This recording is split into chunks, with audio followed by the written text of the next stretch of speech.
Hello and welcome to another episode of GM Talks. Today we're gonna look at a great game, an old game from 1980, featuring what I would call the perfect Caro-Kann. And it's a very instructive game where we see a great defender against a very optimistic attacker, and basically how it goes wrong for the attacker when the defender is doing very well and really understand what he's doing. So it's a good game, and as a game I think all Caro-Kann players with who plays Bishop F5 should know.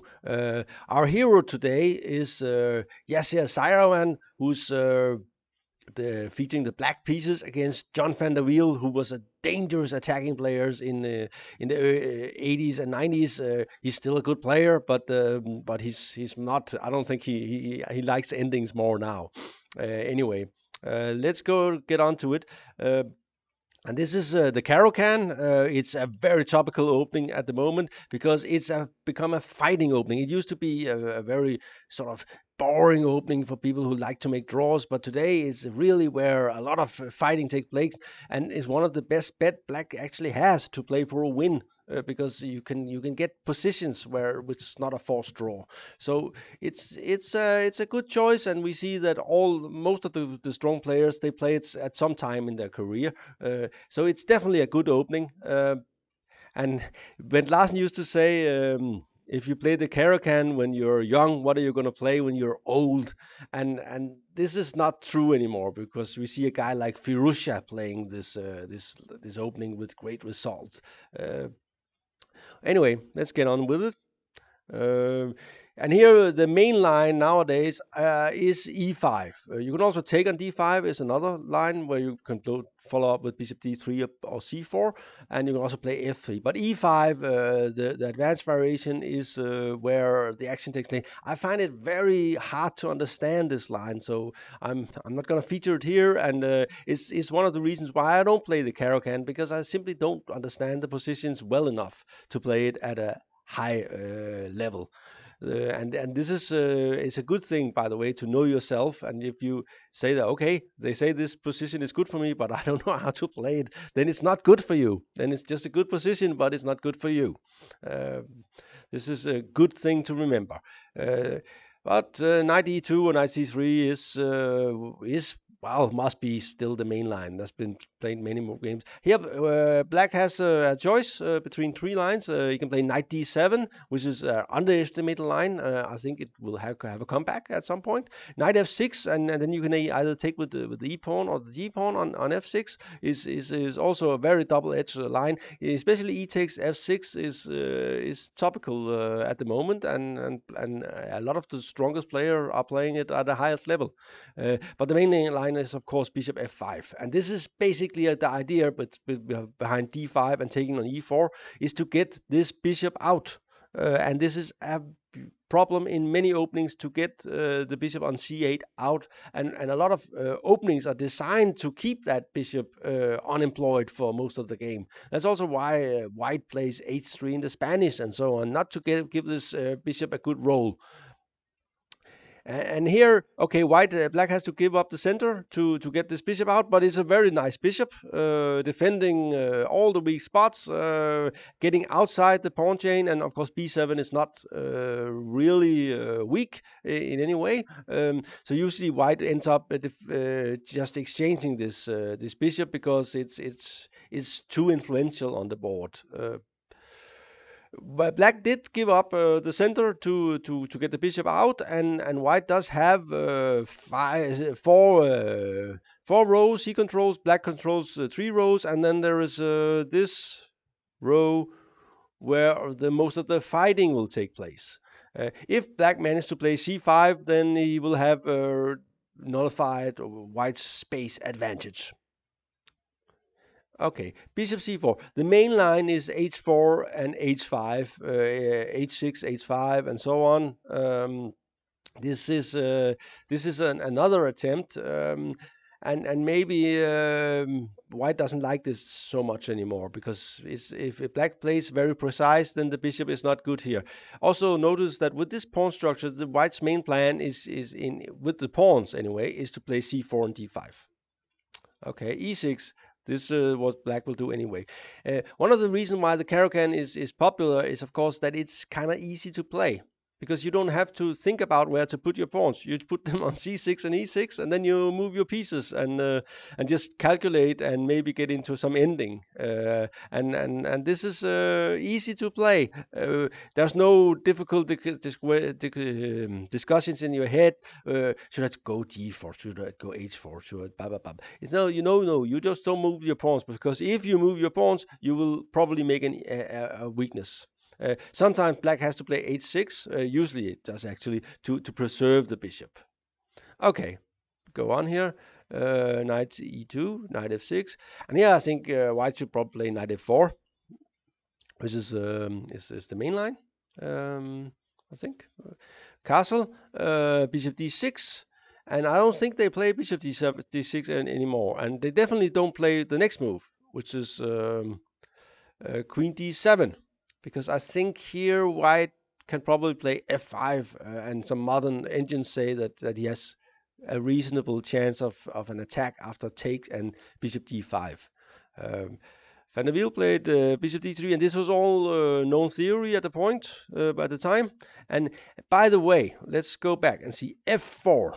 That creates a lot of weaknesses in white's camp. The idea, of course, is to go here and making this guy strong here, and also getting a majority on the queen side and opening the f file. So it's a lot of nice things that happens if you get to play f5. That's also why black plays queen d7, but I think Van der Wiel should be and nowadays everybody knows that you just sacrifice some pawns. If they try to prevent your plan, you just go ahead and say, okay, it costs material, nothing to do about it. I'll just sacrifice something. And I think most white players would just play f5 here and say, okay, no matter what, I'll have some compensation. I have to play f5. I played f4. I have to go f5 at some point because I don't want the pawn here. Okay, this was in 1980, and they were not as dynamic at that point because there were no computers telling them that they had to do that. So everything was, and pawns were still pawns. So you exchange this and say, okay, next move, I'll go f5, and black goes g6. And here, a modern player would say, oh, you play g6, so you weaken the black squares. I will open for my black squared bishop and go f5, and this is a good pawn sacrifice. White gets pretty good chances with this. He will get this guy here. Oops, I'll have to make arrows, not arrows, and the rook here, and have some sort of great attack. This is not so easy for black, and that's why they don't play queen d7 anymore. You'll have to look it up yourself, what they do instead. But Van der Wiel thought, okay, he played g6, and it feels kind of logical. So he went b3, and saying, okay, there will be funny stuff going on in this diagonal. And it will not be easy to prevent it. And it makes kind of sense. And it's not a totally bad move. It's just that f5 is actually strong. Okay. Yasser Seirawan play knight a6. He keeps the queen on d7, holding everything together. And come bishop b2, all very logical. Now threatening d5, which is a very nasty threat. And you cannot play knight b4 because it just moves and plays c4. So something will have to be defended here. Bishop e7, and white gets to play c4. And again, he's ready for d5. Even if it's a pawn sacrifice, all his pieces will come to light, and he might even follow up with f5 at some point. And pawns don't matter that much here. And black wants to keep it close, so he plays knight c7. This is not the greatest square for black, but it does control d5. and this is important. This square is in this structure is always important. It's very important to look at this square every time we have this structure. Maybe white should just say, "Oh, to hell with it," and play f5 here and knight f4 and d5 and say, "Okay, I will just give away everything, going all in on the attack." Because this feels a little bit like white is losing the thread of the game, and I think that they both had that feeling that Van der Wiel was running for it, and then he sort of stopped and was not really maybe it's okay, but I don't want to sacrifice anything. When you played f4, you have to play vigorously, because you cannot just sit there, because you created a lot of weaknesses. F4 weakens this square, this square, this square, this square, and in itself the pawn is weak. And even these pawns are weaker, because if the pawn goes here, it cannot be defended by the f pawn. So it creates a lot of weaknesses to play f4, and that's why even though you get some space, you also make this square really nice and juicy, because playing d4 would create even more holes in white's position. Okay, black castle, normal move. And white has sort of given up on the going all in. I still think he should pursue that course. But he saw, there's a nice square on e5, and he went knight c1, ready for knight d3 and knight e5. But the knight is not really doing much here, and we saw that white really want to play d5 or f5, and the knight is not helping on e5. So maybe it's just standing there, not doing much. Okay, we'll see. Knight c e8. That's a very good move, because the knight was not doing much here, and at the moment d5 is not a threat. So black has time to move it towards the king side, and it does actually, and this is kind of important, cover these squares that are black's main weaknesses at the moment. That if white wants to attack on the black squares, and if he's not able to do that, then his pawns on f4 and d4 will be weaknesses, and we'll see that in the game. Knight d3, getting ready to knight e5. Knight d7, fianchetto the knight, covering e6, and there is a juicy square here. The knight wants to look at that square. In the end, black wants to attack d4. That if he wants to make sure it doesn't move, and then he just attacks it. This is black's main idea. Also, of course, f4 it would be nice. Knight e5, queen c7, and white is still fine here. I don't think he should have any problems. He has good active pieces. Okay, if the f pawn is a potential weakness, and this is how to think about it. It's a potential weakness. It's not a problem yet, but it might be a problem. And the thing is, with attacking players, they tend to forget this, that it might be a problem later. So they move it forward, and then they forget that they have invested something in getting an attack going, and they say, okay, I can back up, and they can't back up. They have to find an attack. So you cannot play f4 and then start moving backwards. And this is what white does now. He makes clearly this and sort of a move that's maybe he's want to play knight d4, but well, we are not really scared, are we? And black is finally completely developed and can play his rook into the d file, which is what you want to do. Sometimes, of course, you want to go c5 and say, okay, I'll get the d file, but it's better to wait until you can take control of the d file. If you can play c5 and get control of the d file, then black is clearly better. Because white's attack will never get going, and he will be run down by some counterattack in the center. Okay, and here comes a strong move by black, and it's not so easy to see. What does white want to do? Yeah, white has a plan. He wants to go knight e2 and d4 and f5 if it's possible. This is a plan, keeping the pieces on and getting the attack going. So he needs the g pawn forward, And this is, well, prophylactic against this plan is boom, h5. And usually you should not. We know that white is planning a kingside attack, but black has so many pieces on the king side and is feels so solid and secure that he's able to risk this. White now makes a clear mistake. He plays knight e2. He should go knight e4, and it's still a game. After knight e2, black completes the plan in a great way. He goes h4, and now we see this structure. It's a disaster.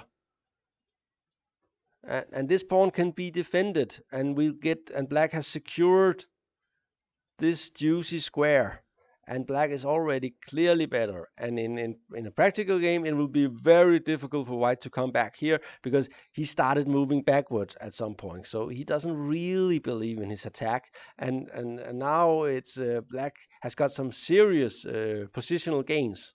Uh, White tries to get, and if he takes on d4, he will take with the pawn, and it's all a game again because bishop on b2 is strong. So black needs to play precisely here. So what does he do? Can you guess it? Do we want to exchange the knight here? Is it dangerous? No, it's not dangerous. Knight h5. There's a square here. There's a square here. There's this bishop defending the pawn. And the knight is controlling f6 from h5, and it's covered by the knight. The knight h6 is just a check. Okay. White plays queen c3, and he's clearly just putting up some random threats. There's not really a threat in this move. But black is on the alert anyway. Why not take any chances? So he plays king h7. Getting ready to move the knight to f5. He could probably play knight f5 anyway immediately, but this makes a very impressive artistic impression. There's no White's attack is completely halted now, and he's sitting back with these two pawns. And White just makes moves here and is fumbling. Knight f5. And look at the transformation. White's pieces has just gone into, well, they're falling over each other a very clumsy way, and black is very nicely mobilized. Knight e3, and here comes another great move, bishop f6. This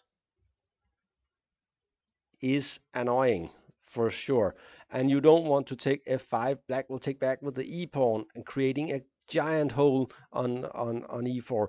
We see that now this e file here is great. This pawn is very weak. All black's pieces are good. It will take forever to clear this diagonal, and where you're going to put the bishop anyway. So this is clearly probably winning for black. So you can't do that. So he went back, and black plays bishop h8. There's no reason to block the f6 square, the d7 square. He might put a knight there anyway, and the bishop is defended here, so nothing to see here. And here White blunders, but he doesn't have any good moves. He's clearly worse. Black is threatening to go c5 and opening the position, and it's White's king that will be the weak part here. Play 95, and here black has a combo, and this is something you should also always be looking for when there are undefended pieces, and there is one undefended white piece. There is actually two, but this guy here makes this move possible. Boom. Winning a very nice juicy pawn, because after this and here you cannot take back because of the check here. And notice that the black squares, because of the knight on f5, is completely safe. Also the knight here on e2 is weak. White could basically resign here. Yeah. and here he did resign. The situation is totally hopeless. He cannot take on d4. Black goes queen b6 and wins more material. This was. This was actually a very, very nice game on how to be prophylactic and play the Caro-Kann as black. And a great game by Seirawan, who's actually won a lot of nice games in the Caro-Kann and who's one of the heroes for the black part of the Caro-Kann. Remember to subscribe and see you again later. This was GM Talks with Sune Berg Hansen.